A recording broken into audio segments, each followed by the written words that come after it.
नाजरीन, हालात online news portal पर आज मैं बहुत दिनों के बाद लाइव आया हूँ और कांग्रेस के टिकट के सिलसिले में जो अफवाहें गश्त कर रही हैं और जो उम्मीदवार टिकट के मतलाशी टिकट के लिए दिल्ली भाग दौड़ कर रहे हैं, उनके ताल्लुक से जो मालूमात मुझ तक पहुँची है वो आप लोगों से शेयर करना चाहता हूँ।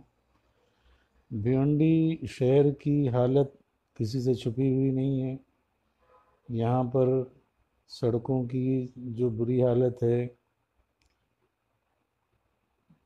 पॉल्यूशन, धूल मिट्टी उड़ने की वजह से जो हालात हैं वो भी किसी से छुपे हुए नहीं हैं।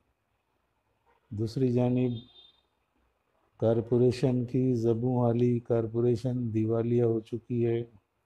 कारपोरेशन के पास काम करने के लिए फ़ंड नहीं है। अभी अभी बजट का भी ऐलान हो चुका है। ऐसे में इलेक्शन का ऐलान हो गया 29 अप्रैल को। भिवंडी कॉरपोरेशन या भिवंडी के पार्लिमानी हलके में इलेक्शन डिक्लेयर हो चुका है।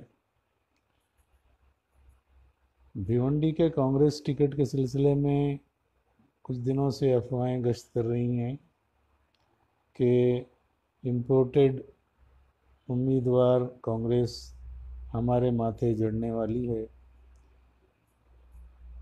बहुत सारी अफवाहें फैली हुई थी कि शिवसेना के बालिया मामा को टिकट मिल गया।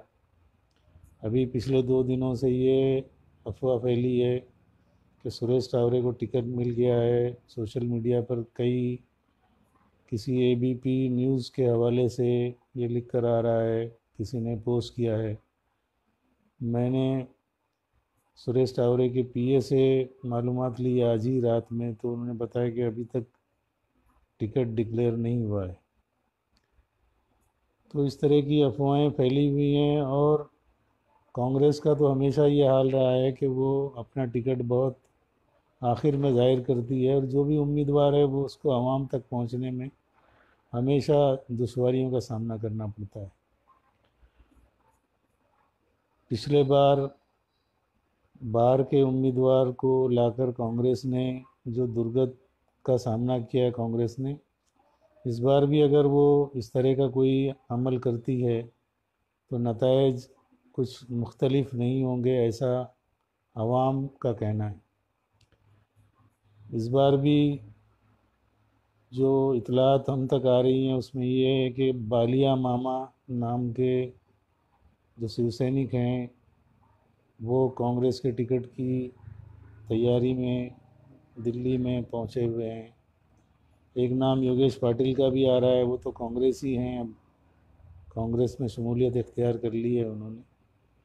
सुरेश टावरे जो हमारे साबिक एमपी हैं, भिवंडी के पहले मेयर रह चुके हैं और इस टर्म से पहले वही खुद एमपी थे और भिवंडी कॉन्स्टिट्यूएंसी पार्लियामेंट कॉन्स्टिट्यूएंसी बनने के बाद वो इस कॉन्स्टिट्यूएंसी के पहले एमपी भी रहे हैं।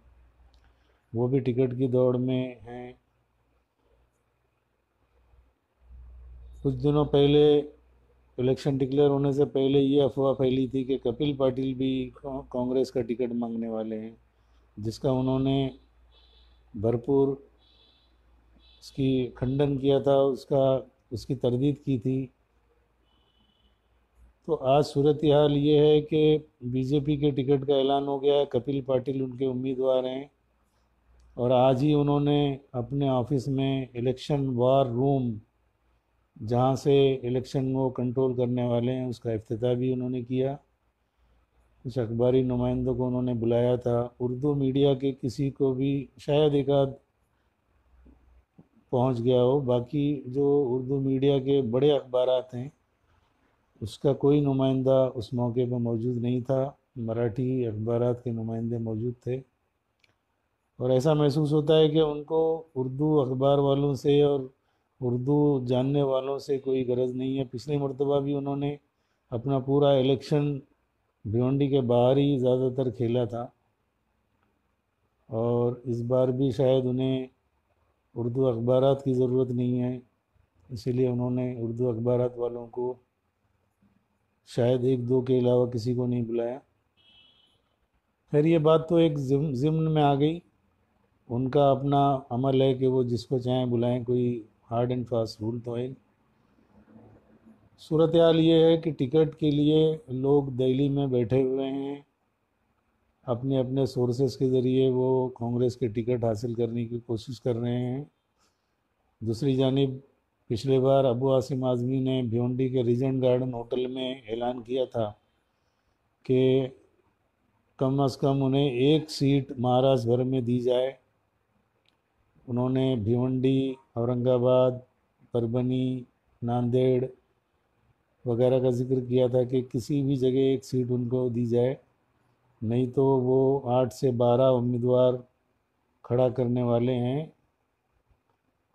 और अगर ऐसा हुआ तो जाहिर बात है कि सेकुलर वोटर्स बढ़ जाएंगे समाजवादी के नाम पर, मनसे के नाम पर, और एमआईएम भी शायद अपना उम्मीदवार उतारे। और ये भी सुनने में आ रहा है कि आप पार्टी से कोई सुधीर सावंत हैं या कोई सावंत नाम के जो प्रो वाइस चांसलर रह चुके हैं बॉम्बे यूनिवर्सिटी के, वो भी पर तौल रहे हैं। हो सकता है बहुजन वंचित अघाड़ी भी यहाँ से उम्मीदवार उतारे, तो इस मरतबा उम्मीदवारों की तादाद बहुत ज़्यादा बढ़ने के इम्कानात हैं। और नाजरीन, जो अफवाहें फैल रही हैं उसमें एक ये कि कांग्रेस का टिकट सुरेश टावरे को मिल चुका है, ये बात उनके पीए ने बताई कि अभी तक कंफर्म नहीं हुआ है। और अगलब उम्मीद ये है कि कांग्रेस का टिकट सुरेश टावरे को ही मिलेगा, क्योंकि कांग्रेसी इम्पोर्टेड उम्मीदवार के नाम पर नाराज़ हैं। यहाँ की आवाम भी नहीं चाहती कि बाहर का उम्मीदवार आकर या किसी और पार्टी का उम्मीदवार कांग्रेस के टिकट पर लड़े। नाजरीन, ये सिलसिला इंशाअल्लाह रोज़ाना अपडेट आपको हम हालात ऑनलाइन न्यूज़ पोर्टल पर लाइव इसी तरह से देंगे। और आपके मशवरों की भी ज़रूरत है, आप इसे आगे बढ़ाइए फेसबुक पर, और हो सके तो इसको दीगर ज़राए से भी आवाम तक पहुँचाएँ। हालात ऑनलाइन पोर्टल इलेक्शन में आपकी बातों से और लोगों के नज़रियात से और मौजूदा हालात से आपको इंशाअल्लाह बाखबर करता रहेगा। तमाम नाजरीन का शुक्रिया, जिसमें शेख ज़फ़र देख रहे हैं, डॉक्टर नूर साहब बहुत बहुत शुक्रिया, आपने लाइव देखा। इन बातों को आगे बढ़ाइए। कलीम शेख साहब, तला अंसारी साहब, बहुत बहुत शुक्रिया आप तमाम लोगों का। आवाज़ के ताल्लुक़ से इंशाअल्लाह और भी कुछ अपरेटस लाने हैं जो आवाज़ की क्वालिटी को अच्छी तरह से बढ़ा कर पेश करेंगे। खालिद अख्तर साहब, शकील अहमद साहब, अब्दुल रहीम, हलचल साहब, दानिश खान साहब, आज़म भाई, अरशद अंसारी साहब, आप तमाम हज़रात का शुक्रिया। शाकिर खान साहब बहुत बहुत शुक्रिया, सऊद मिर्ज़ा जी, आरिफ खान साहब, अहमद रज़ा भाई, आप हमेशा हमारी वीडियोस देखते रहते हैं। तमाम हाजरीन का, तमाम नाजरीन का शुक्रिया। इंशाअल्लाह इसी तरह से इलेक्शन के ताल्लुक़ से जो अपडेट्स हैं, अकरम अंसारी साहब आप भी देख रहे हैं, बहुत बहुत शुक्रिया आपका भी। मुजीब अंसारी, जाकिर सैयद साहब, नदीम शेख साहब, आज़म खान साहब, तमाम नाजरीन का शुक्रिया। और जाते जाते जो भी हम इस पर शामिल हुए उनको बता दें कि जो व्हाट्सएप फेसबुक पर कांग्रेस के टिकट की बात चल रही है कि सुरेश टावरे को टिकट मिल चुका है, हमने उनके पीए से कंफर्म किया कि अभी तक टिकट का ऐलान नहीं हुआ है। दूसरी तरफ बीजेपी का टिकट कपिल पाटिल को जारी हो गया है, और आज उन्होंने इलेक्शन वार रूम की ओपनिंग कर दी है। ये है आज के लेटेस्ट खबरें। नाजरीन, बहुत बहुत शुक्रिया। इंशाअल्लाह कल फिर मुलाकात होगी। शब बख़ैर, फ़ी अमान अल्लाह।